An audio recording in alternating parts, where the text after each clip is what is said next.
What's up YouTube? This is Ultimate Shield 340 back at again with another Final Fantasy 16 video, and today's video is called Cain and Abel. So thank you for joining me on this Let's Play.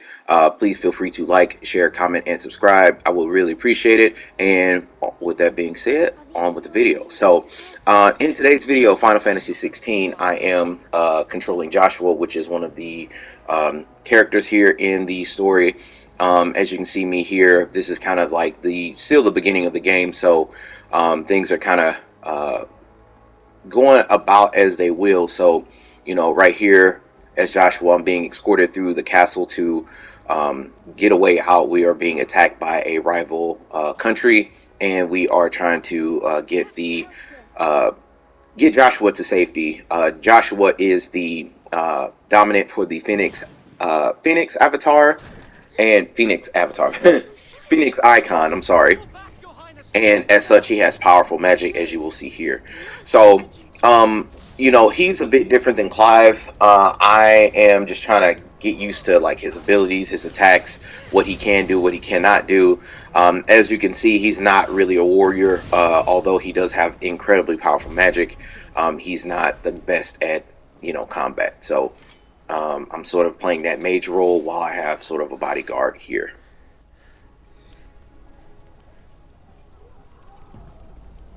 I saw them at the feast.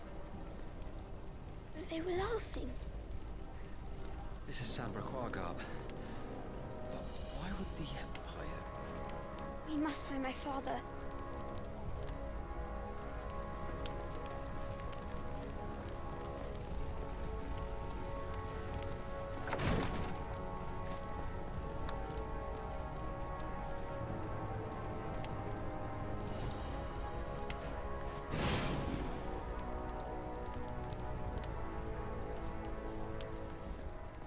So in this part right here, I'm sort of just trying to explore. I know this is like sort of a, you know, I wouldn't say it's a tutorial mission or anything like that, but this is kind of one of those special cases where, you know, you're controlling somebody beyond just the main character. So I just wanted to double check and make sure, because in my RPG experience, it's times like these and characters like these where, you know, you probably only get one shot at, you know, kind of going through this place like that. And there's typically not very many missable like treasures or anything in games like these, but you know, again, this is an RPG, so of course leave no stone unturned. Anyway, point is, you always want to take a look around, see what's going on, see if there's anything collectible for you to pick up for your journey ahead. So coming up on this door right here, I know likely there's going to be some combat, which you see the kind of that guy over there in the distance. And, you know, again, I'm just continuing to use the magic or whatever that I have available at my disposal to go ahead and help out my, I guess he's my escort, my guard, to help him defeat the enemy. So, so far, so good, easy.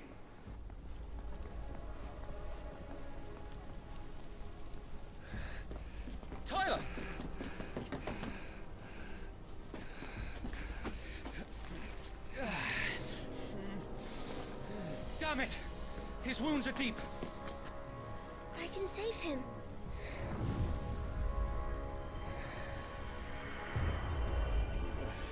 Your Highness,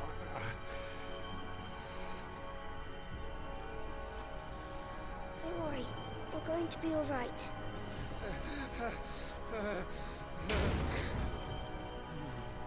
I'll hold them off.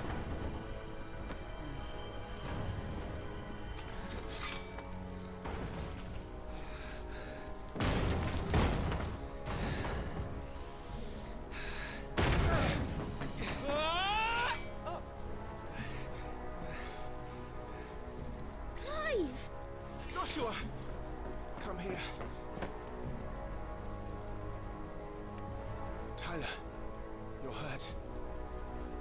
I'll survive, thanks to His Highness. Your Grace, Lord Murdoch.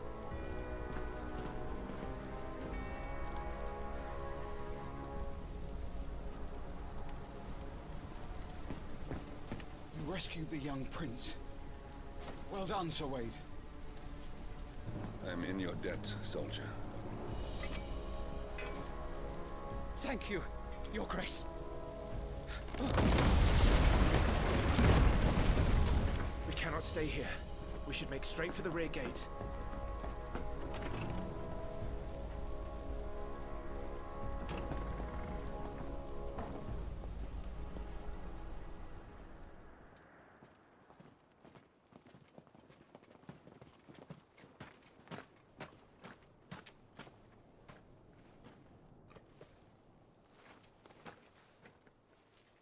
Om ihr lost Alan, Tuisa Gelif.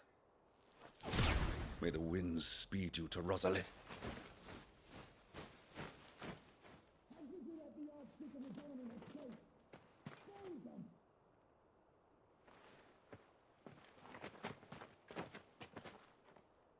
The north gate's up ahead. There are chocobos in the stables. Father, take Joshua and get to safety. No, I'm not going without you. You're supposed to be my shield, remember? I remember, which is why I'm going to hold the enemy here while you make your escape. I will order our remaining forces to rally at the gate. Now go.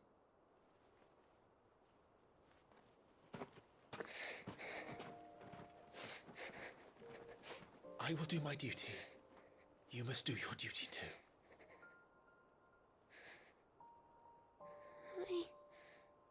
I know. You have to keep Father safe. I'm counting on you, Joshua.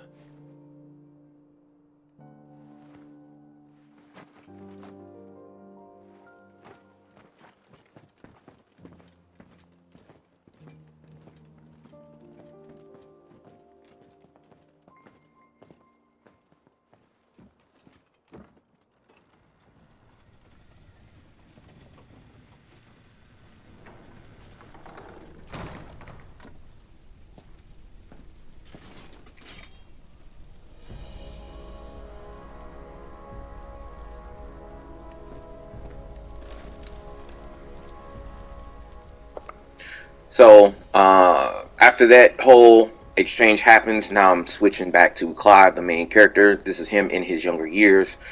So this is sort of a flashback of what happened in the past. So we are again, I'm kind of checking around to see where I can go. Although it does actually kind of like point you in the right direction as far as like where you are supposed to go.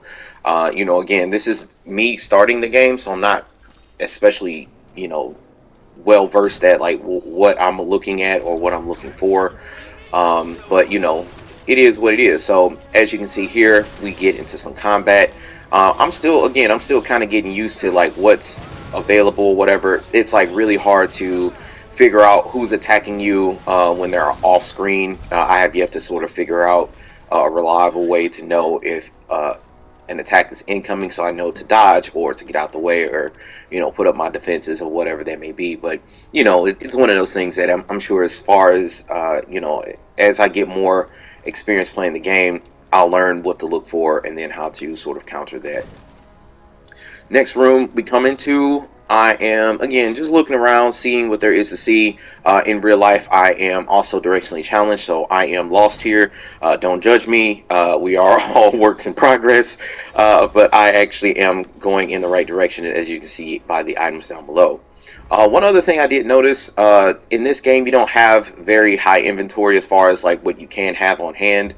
I think the max amount of potions I can carry is 4, and the max amount of high potions is 3. So that's something. And unfortunately, some of our soldiers are being killed. And here we are into the next battle scene.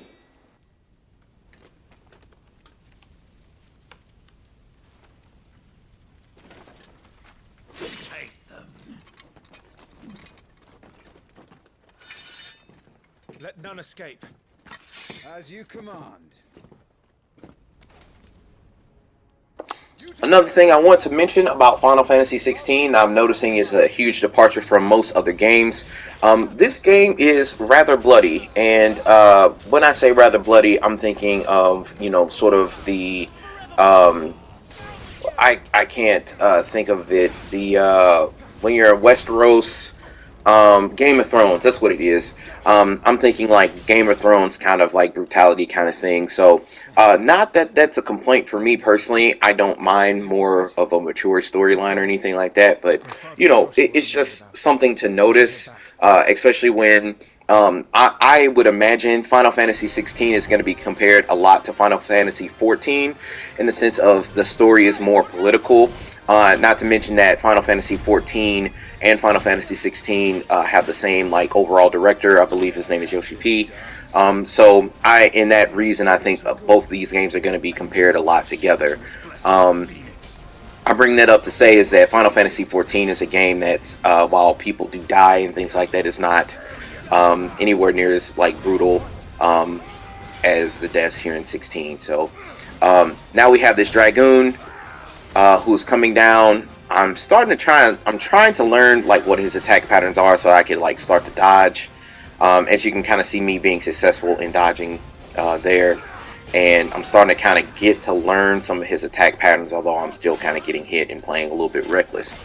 So another thing about the combat I really do enjoy is that if you are somebody who is good at reactions and things like that, this game is really going to be kind of like your cup of tea. One thing I did very much enjoy as well, although I'm not doing a very good job of it right now, is that I do enjoy that I like being rewarded for defensive play.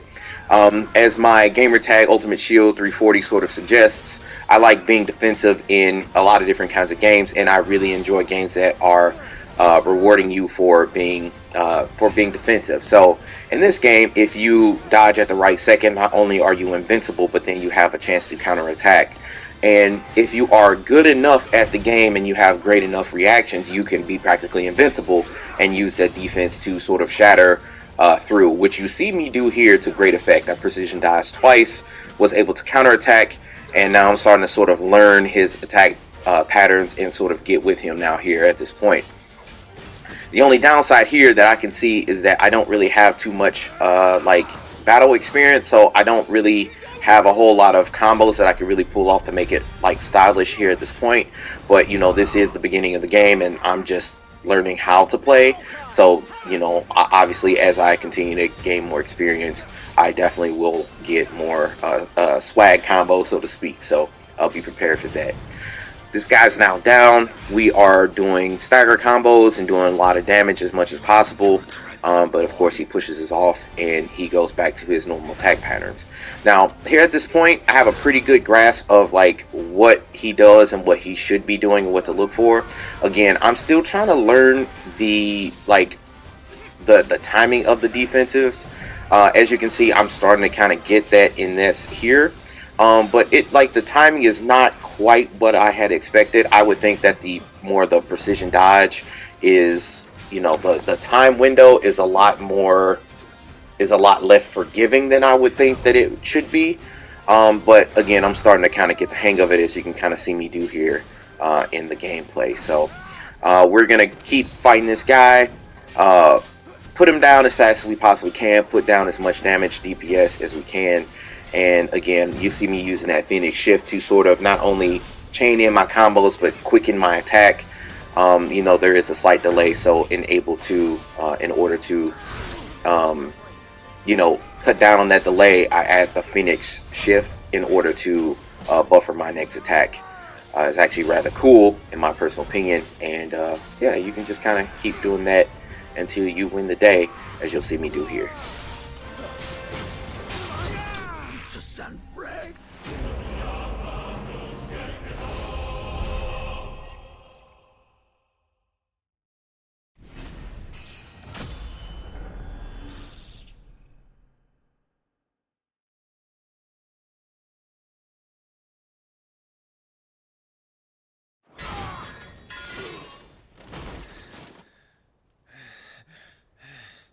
Are you hurt? I'm fine.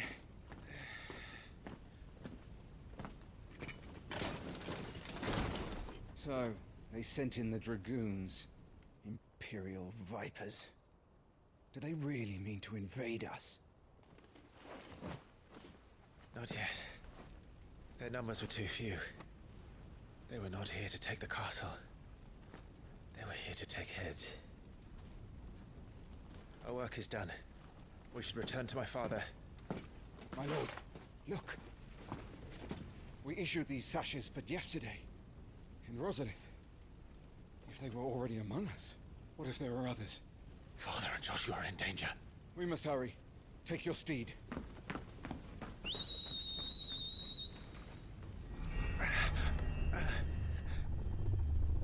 What is that?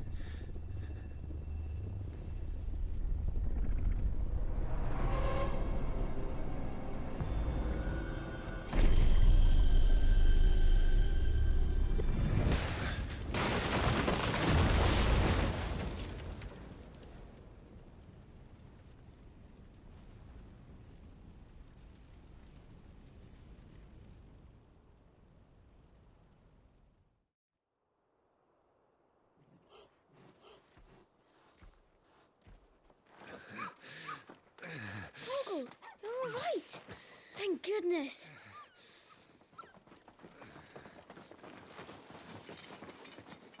Your Grace, is everyone safe? For the moment. We ride for Rosalith to rally our forces. I will need your help to see Joshua safely back to the capital. On you get, Joshua.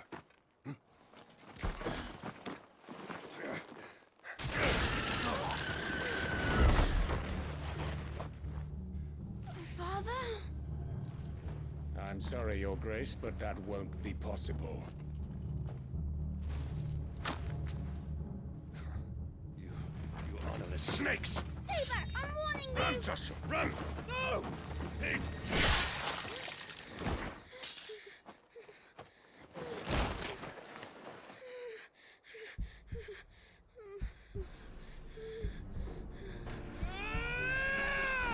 Traitors! Your Highness!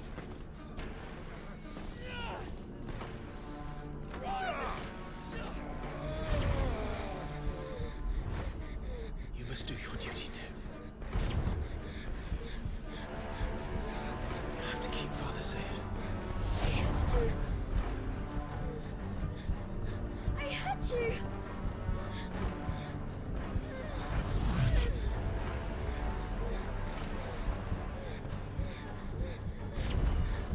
Clive, I'm counting on you, Joshua.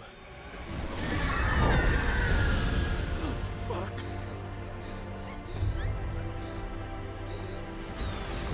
Kill him! Now!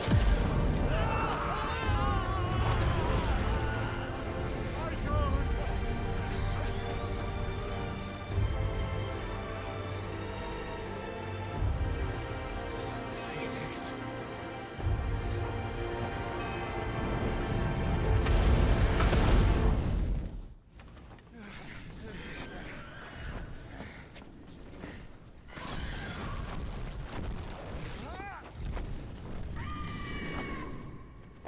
The Phoenix! Joshua! Lord Murdoch! His Highness! Joshua! Stop this! So, after all that, then we get into this cutscene here, and you'll now see kind of what's going on here between the main character, Clive, and his brother Joshua. And I will let you kind of see what's going on. In the meantime, this is one of the iconic battles of Final Fantasy 16. The Eikon battle, as you can see, Phoenix is kind of going on a rampage in the background, and I'm just trying to live to fight another day as Joshua's shield as Clive. Chocobo's hurt, which is actually rather sad. I'm a dog person. I love animals in general, and so although Chocobos are more akin to horses in Final Fantasy 16, it does suck to see an animal get hurt. Although I know it is a video game, and we've at this point seen people get killed, heads cut off, and all these other things in this game so far. I always have a special place in my heart for animals, and I don't like seeing animals hurt. But that's just a personal thing. At this point in time, Clive is kind of doing his thing right now, and I'll let you see kind of what he does, and we will get into the next battle.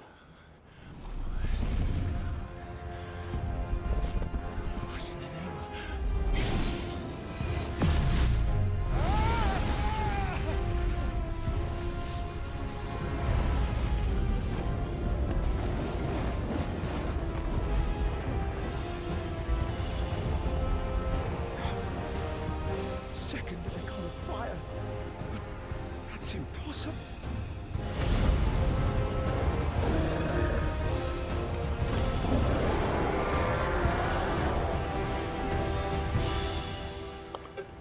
As you can see here, Clive has now transformed into Ifrit, which is now the second icon of fire, which apparently is not something which is something that's highly unusual. One other thing about this whole thing that I find strange is that it has been heavily referenced in the story so far. Clive has been blessed by the Phoenix.